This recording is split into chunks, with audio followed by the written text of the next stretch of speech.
Item Number, SCP-028. Object Class, Safe. Special Containment Procedures.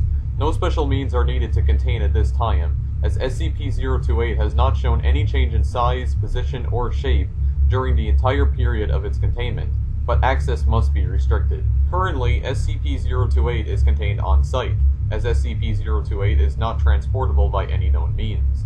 SCP-028 is sealed in a 6x6x3 meter or 20x20x10 foot concrete room with a single door, with 2 armed personnel stationed outside. Only authorized personnel are to be allowed exposure to SCP-028, and extreme care must be taken at all times. While SCP-028 is itself harmless, the effect can be very damaging to the unprepared. See document EL-028-1125. Description: SCP-028 is located in an abandoned storage yard outside a copper mine in northern Michigan. SCP-028 has no detectable physical presence of any kind, but its effect occurs in a 2.1 meter or 7 foot cube around what is commonly held as the center of SCP-028. All forms of scanning and testing in the area of SCP-028 have shown no abnormal readings. Adding or removing objects or attempting to remove dirt from under SCP-028 has no effect in altering the size or shape of SCP-028's area of effect, nor the onset or quality of the effect. Subjects entering SCP-028 are, within 3 to 6 seconds, struck by total and complete knowledge of a subject. This knowledge is thus far completely random in both size and usefulness, and sometimes goes unnoticed for extended periods of time. More profound knowledge generally has a stronger effect, with some cases expunged. See document EL-028-1125. This effect can be experienced multiple times by exiting and re-entering SCP-028, but can result in increasingly strong migraines and dizziness after 2 exposures. SCP-028 came to the Foundation's attention after research into news reports of a local miner who submitted a design for a cold fusion reactor to the U.S. Patent Office. Mr. reported that it, quote, "just came to me like a bolt out of the blue," unquote. News and subjects were suppressed and contained after discovery of SCP-028 and the reactor designs implemented in the containment of SCP. Subsequent testing of SCP-028 has yielded mixed results. Document EL-028-1114. Partial Information Retrieval Log for January 5th. Note: all knowledge is perfect, total, and eidetic. Every phone book entry for New York City in 1998. How to redesign the internal combustion engine to run on human blood using only pre-existing parts. Note: full redesign takes 4 hours and runs at higher efficiency than gasoline. Location of keys for a Buick LeSabre. The proper method of care for a mole rat colony. Origin and history of 12 SCP objects. Note: the man. Family history of the Blackthorn family, located in London, England.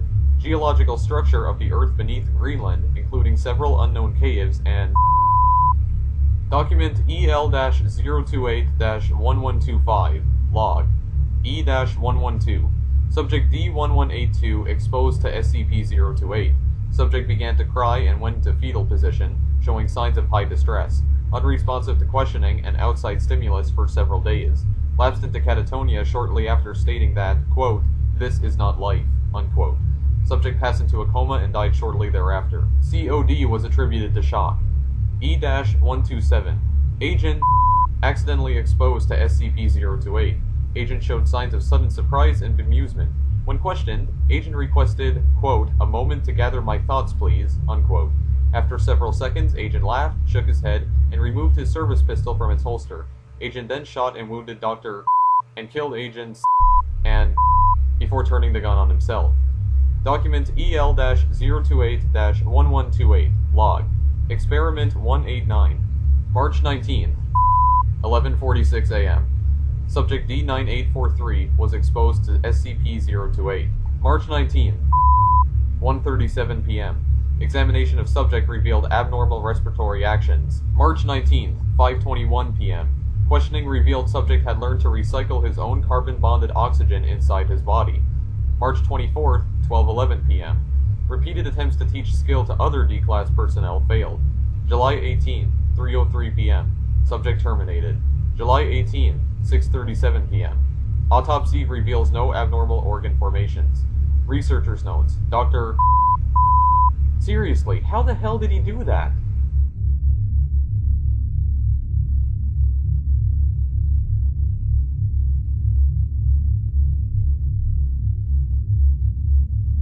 Item Number, SCP-005.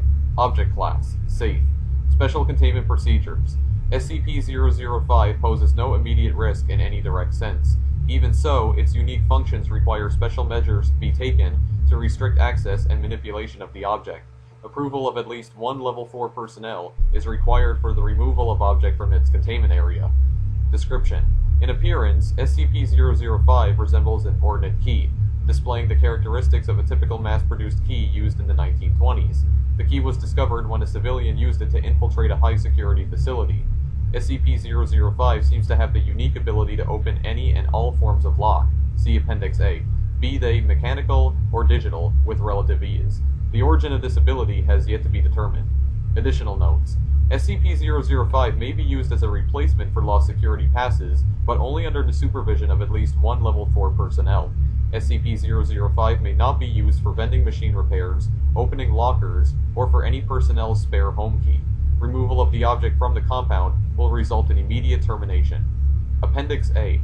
While SCP-005 has been shown to be effective in removing almost any form of locking device, further experiments have shown that efforts to disguise the purpose or identity of a lock have proven at least somewhat successful in defeating SCP-005's ability. In approximately 50% of cases where a volunteer was not able to identify a locking device as such, SCP-005 was not successful in deactivating the device. Due to these results, SCP-005 has been tentatively classified as sentient, and further tests are being run to determine its cognitive abilities. However, there are no results that show any traits that prevent it from being able to identify any particular locking device, only that the aforementioned device has been heavily concealed and disguised.